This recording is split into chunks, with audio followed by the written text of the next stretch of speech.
अरे भाई साहब, आप मेरे साथ चलोगे क्या? आपके दोस्त की दवाई लाने। दवाई खत्म हो रही है। इस दवाई से उन्हें काफ़ी आराम मिला और अभी वो खाना भी खाने लगे हैं। आपको वह जगह अच्छे से पता है। आप मेरे साथ चलेंगे तो मेरा भी काम आसान हो जाएगा। माझे नाव अजय आणि माझ्या मित्राचे नाव आकाश आहे. मी घरचीच शेती करायचो आणि आकाश हा एका कंपनीत सिक्युरिटी गार्ड म्हणून कार्यरत होता. आम्ही दोघंही सोबतच लहानपणापासून शिक्षण घेत होतो. मागच्याच वर्षी डिसेंबर महिन्यात आकाशच्या जिभेवर एक छाला उद्भवला. असेही आम्ही दररोज रात्री जेवणानंतर गावात असलेल्या एका पानच्या दुकानावर भेटतच असायचो. तेव्हा आकाशने मला त्या छाल्याबद्दल सांगितले. मी पण त्याच्या सांगण्याकडे दुर्लक्ष केले आणि त्याला म्हणालो, असे छोटी मोठी प्रॉब्लेम होतच असतात. एवढं लक्ष त्यात देत नको जाऊस. त्याला गुटखा खायची सवय होती. मागील 10 वर्षापासून तो गुटखा खात होता. हळूहळू दिवसेंदिवस तो छाला मोठा होऊन त्याने गाठीत रूपांतर घेतले होते. आज 7 महिने झाले होते. आकाशला खूपच त्रास होऊ लागला होता. जेवणही व्यवस्थित करता येत नव्हते. मग आकाशची बायको मला म्हणाली, भाई साहब, आप अपने दोस्त को कुछ बताओ और अस्पताल में इलाज करने के लिए बोलो. मुझे वह छाला कुछ और ही लग रहा है. त्या होणाऱ्या त्रासामुळे आकाश आता दारूसुद्धा प्यायला लागला होता. आता तर त्याने सिक्युरिटी गार्डची नोकरीही सोडली होती. मग दुसऱ्या दिवशी सकाळी मी आकाशच्या घरी आलो आणि त्याला दवाखान्यात येण्यासाठी विनवण्या करू लागलो. तेव्हा आकाशने माझ्या शब्दाचा मान ठेवून तो दवाखान्यात येण्यासाठी तयार झाला. मग आम्ही तिघेही जण जिल्ह्यातील मोठ्या खाजगी दवाखान्यात येऊन त्याची तपासणी केली आणि जेव्हा 2 तासानंतर त्याचे रिपोर्ट आले, तेव्हा माझी व आकाशच्या बायकोची पायाखालची जमीनच सरकली. कारण आकाशला त्या रिपोर्टमध्ये सेकंड स्टेज कॅन्सर डिटेक्ट झाला होता. आम्ही सर्वच घाबरलो होतो. आकाशच्या बायकोचं नाव अंजली होते. अंजली वहिनींच्या डोळ्यातून पाणी येत होते. आम्हाला डॉक्टरांनी लागलीच आकाशला ॲडमिट करून ऑपरेशन करायला सांगितले. मग मी डॉक्टरांना ऑपरेशनचा आणि मेडिसिनचा खर्च विचारला. तेव्हा त्यांनी सर्व मिळून 3 लाख रुपये खर्च येईल असे सांगितले. आणि एवढे पैसे इतक्या कमी वेळेत आणायचे कसे? हाच प्रश्न अंजली वहिनींसमोर उभा होता. मग मी डॉक्टरांना म्हणालो, डॉक्टर, अभी हम घर जाते हैं और जैसे ही हमारे पास पैसों का बंदोबस्त हो जाएगा, वैसे ही हम ऑपरेशन करने के लिए यहाँ आपके पास आ जाएंगे. तेव्हा डॉक्टरांनी ठीक आहे असे सांगितले. अंजली वहिनी फारच चिंतेत होत्या आणि आकाशही नर्वस झाला होता. तेव्हा मी अंजली वहिनींना म्हणालो, भाभी, चिंता करने की कोई बात नहीं. हम पैसों का बंदोबस्त बराबर कर लेंगे. अभी पहिले घर चलो. आकाशची तब्येत खूपच खराब झाली होती. लवकरात लवकर काहीतरी निर्णय घ्यावाच लागणार होता. संध्याकाळी मी जेव्हा घरी परतलो, तेव्हा मोबाईलमध्ये 2-3 आयुर्वेदिक डॉक्टरांची व्हिडिओ पाहिली. त्यांच्याशी मी विचारपूस केली, पण त्यांच्या बोलण्यावरून काही मनाला सांत्वन मिळाले नाही. मग नातेवाईकातून एका जणाला मी फोन लावला. त्यांच्या घरातही अशीच परिस्थिती उद्भवली होती. मग त्यांनी कोणत्या ठिकाणी उपचार घेतला ते विचारण्यासाठी मी त्यांना फोन केला होता. मग त्यांनी मला राजस्थानमधील एका ठिकाणाचा पत्ता दिला. त्या ठिकाणी गेल्यानंतर 100% कोणत्याही स्टेजमधील कॅन्सर बरा होतो. फक्त येण्या-जाण्याचा आणि राहण्याचा खर्च आपला असतो. बाकी सर्व सेवा ही निस्वार्थ आणि फुकट असते. मग दुसऱ्याच दिवशी मी पण आकाशला त्या ठिकाणी नेण्याचा निर्णय घेतला. रात्रीच मी गाडीही बुक केली. मी पुण्यातील खेड तालुक्यात राहणारा होतो आणि दुसऱ्या दिवशी राजस्थान जायचा फोन मी अंजली वहिनींनाही केला. अंतर खूपच लांब होते, पण आकाश बरा होईल याचीच आम्हाला खात्री होती. मग सकाळी 5 वाजेला जेव्हा गाडी आली, तेव्हा आकाशला आम्ही प्लाऊडवर गादी टाकून मागे झोपवले आणि मी आणि अंजली वहिनी मधल्या सीटवर बसलो. अंजली वहिनी दिसायला अगदी सावळी होती, पण स्वभावाने अगदी मनमोकळी आणि बिनधास्त होती. जसजशी गाडी ही रोडावर धावून अंतर कमी करू लागली, तेव्हाच अंजली वहिनींनाही झोप येऊ लागली होती. आम्हाला त्या ठिकाणी पोहोचायला 2 दिवस लागणार होते. मग वहिनीही अगदी गाढ झोपेत गेल्या आणि हळूहळू त्यांनी आपले डोके माझ्या खांद्यावर ठेवले. 2-3 वेळेस मी माझ्या हाताने त्यांचे डोके सरळही केले, पण वारंवार त्यांची मान माझ्या खांद्यावर येऊनच थांबत होती. मला त्यांची मान माझ्या खांद्यावर आली म्हणून काही वाटत नव्हते, पण ड्रायव्हर वारंवार समोरच्या आरशातून माझ्याचकडे पाहत होता, याचीच मला लाज वाटत होती. काही वेळानंतर मी पण ड्रायव्हरकडे दुर्लक्ष केले आणि वहिनींची मान तशीच राहू दिली. मग हळूहळू मलाही झोप लागली आणि मी झोपेत असतानाच तेव्हाच माझ्या लक्षात आले की वहिनींच्या त्या ठिकाणाचा स्पर्श माझ्या हाताला होत होता. जेव्हा पण ड्रायव्हर गाडीला ब्रेक मारायचा तेव्हा तो स्पर्श अजून जोराने होऊ लागला होता. तो स्पर्श मला खूपच आनंद देत होता. असे वाटत होतं की राजस्थान येईपर्यंत वहिनी अशाच माझ्या खांद्यावर मान ठेवूनच झोपलेल्या पाहिजेत. मग जेव्हा ड्रायव्हरने जेवणासाठी एका ठिकाणी गाडी थांबवली तेव्हा अचानक आमच्या दोघांचे डोळे उघडले आणि तेव्हा वहिनींना समजले की त्यांची मान माझ्या खांद्यावर होती. तेव्हाच त्या मला म्हणाल्या, "भाई साहब, मुझे काफ़ी नींद आ गई, इसलिए पता नहीं चला." त्यावर मी वहिनींना म्हणालो, "कोई बात नहीं भाभी, नींद में हो जाता है."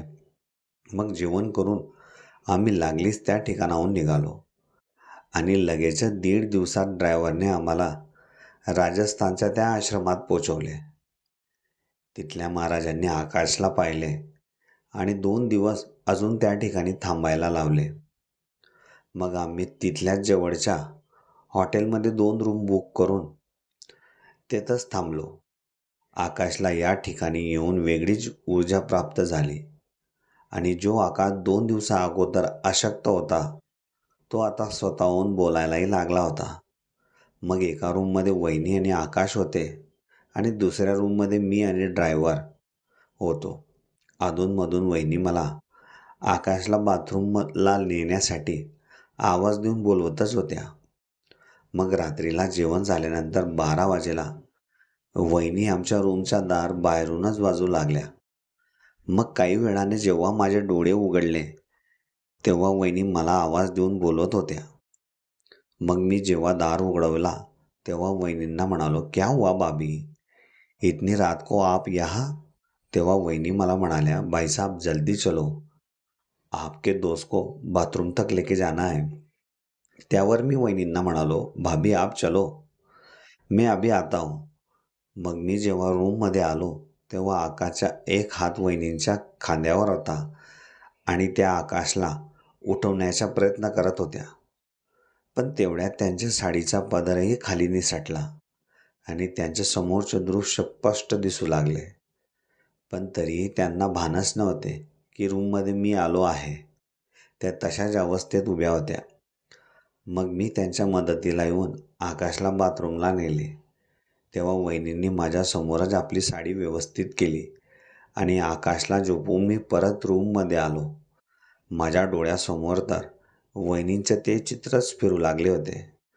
मग 2 दिवस या ठिकाणी थांबून आम्ही औषधी घेऊन घरी परत आलो. आकाशला या 2 दिवसात खूपच फरक पडला होता.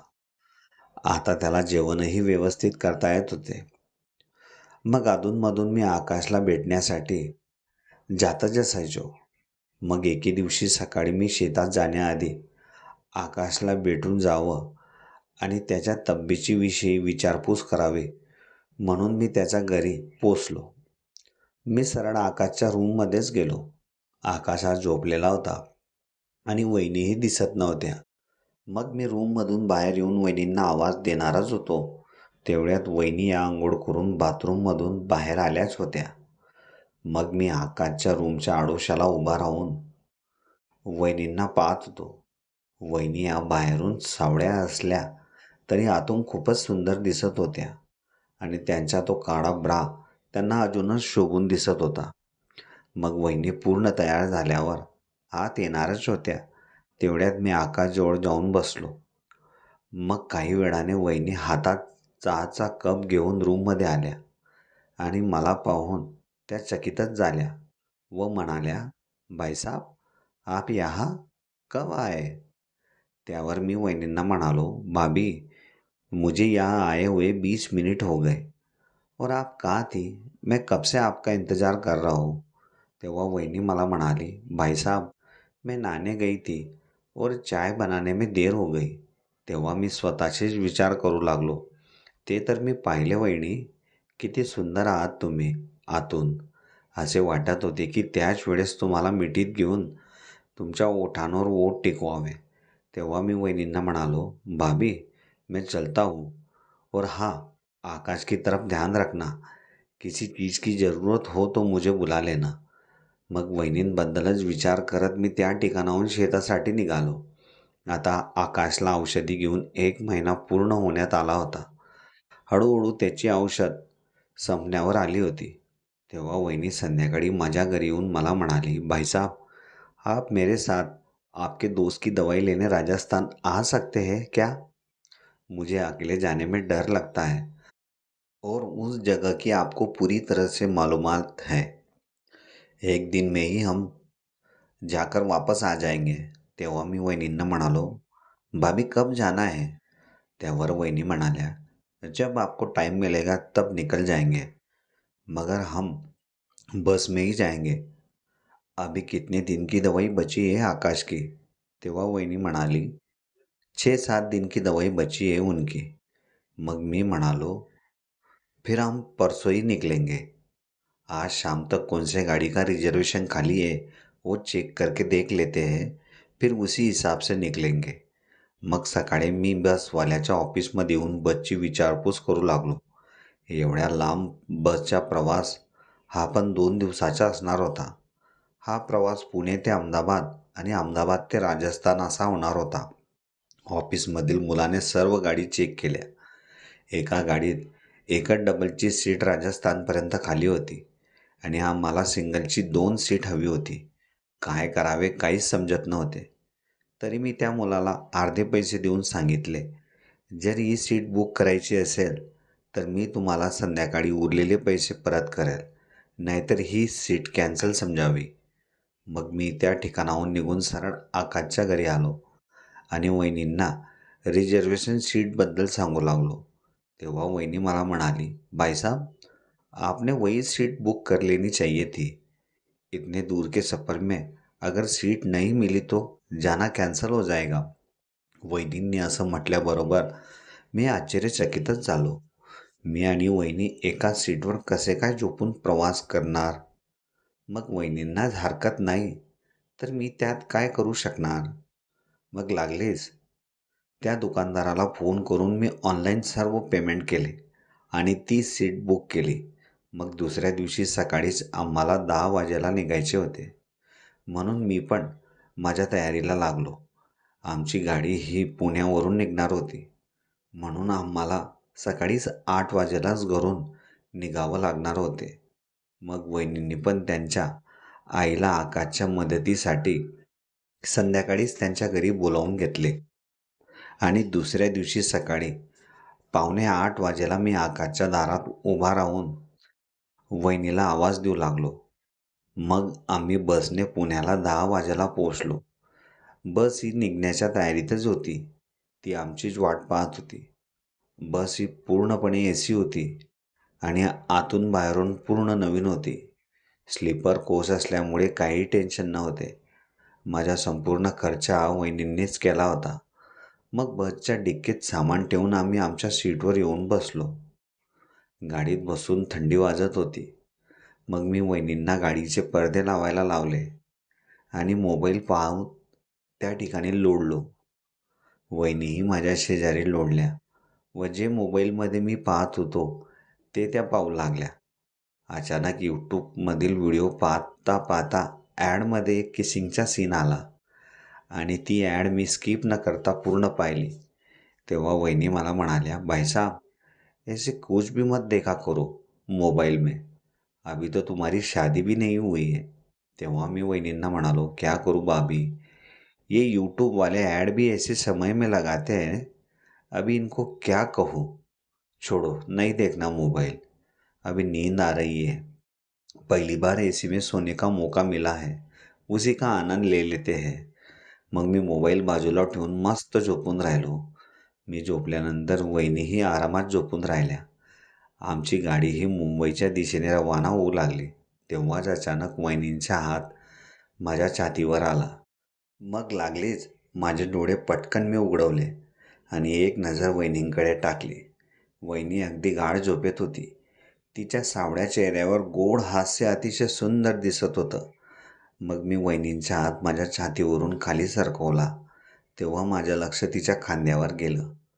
तिने घातलेल्या काळ्या ब्राच्या पट्ट्या मला खूपच जवळून पाहायला मिळत होत्या आणि वहिनींचे ते तर अगदी सुंदर आणि ब्युटिफुलच दिसत होते. त्यांच्याकडे पाहून असे वाटत होते की आताच माझ्या दोघंही हातांचा स्पर्श त्यांच्या त्या ठिकाणी करावा. गाडीतला प्रवास करून करून आता संध्याकाळ झाली होती आणि बरोबर रात्री 9 वाजेला आमची बस अहमदाबाद या ठिकाणी जेवणासाठी थांबली. मग मी वहिनींना उठवून आम्ही दोघांनीही पोट भरून जेवण केले आणि 1 तासाच्या विश्रांतीनंतर गाडी परत राजस्थानसाठी रवाना होणार होती. मग ड्रायव्हरने सर्वांना आवाज देऊन गाडीत बोलावले आणि काही वेळातच गाडी सुरू झाली.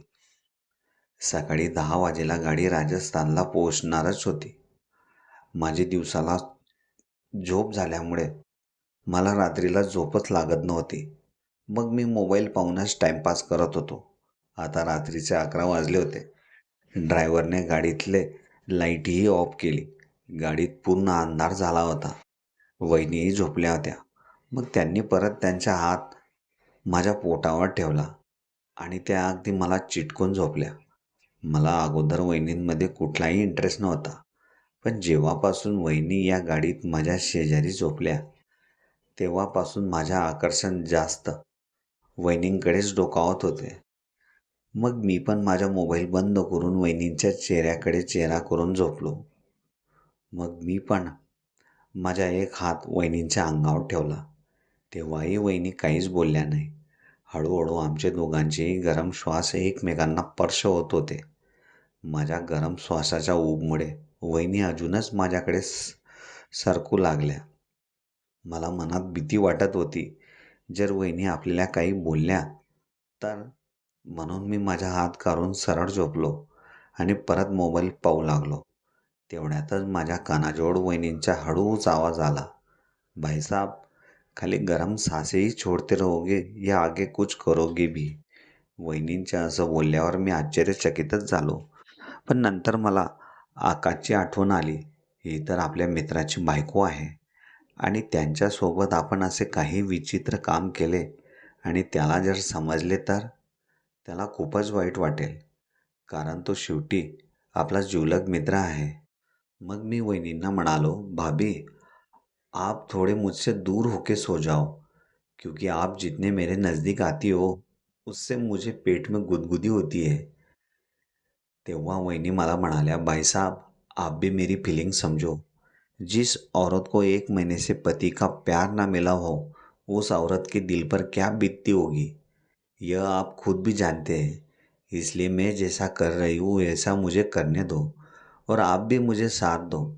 आपके दोस्त को जब से यह बीमारी लगी है तब से मैं उनके प्यार के लिए तरस गई हूँ. अब वह मुझे उस तरह का प्यार देने में पूरी तरह से असमर्थ है, क्योंकि उनकी हालत अब पहले जैसी नहीं है.